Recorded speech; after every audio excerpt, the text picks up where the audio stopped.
How old were you when you won the part of Henry and the Tripods? I was 16. And have you ever read the books on which the series was based? Yes, of course. I read book 1 immediately.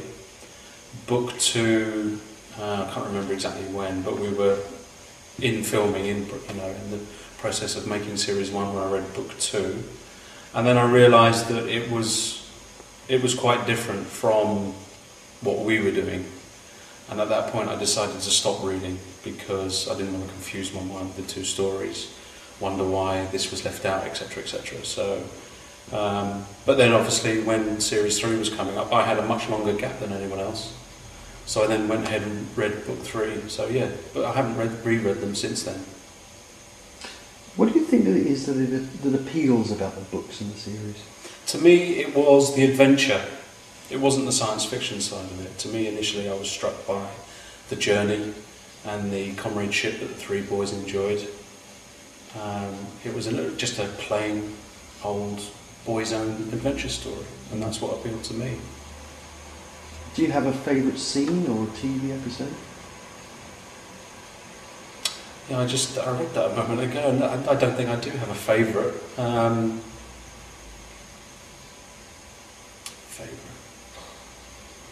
There's so many now, it would be hard to choose a favourite. I mean, some of the stuff where we were doing the filming with the cherry picker tripods at night, where we were being blasted, and they were very, very long days, very hard work from the point of view of a lot of waiting around, getting quite bored.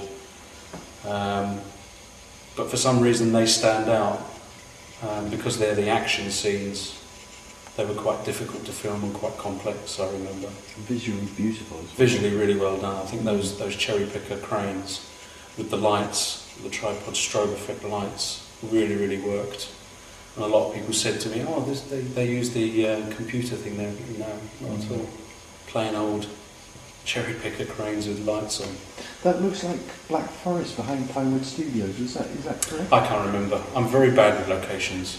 I'm very bad. I really wish at the time I'd made more notes or paid more attention to where we were going. I think a lot of the time I was just ferried to places and I didn't really know where I was. Sad.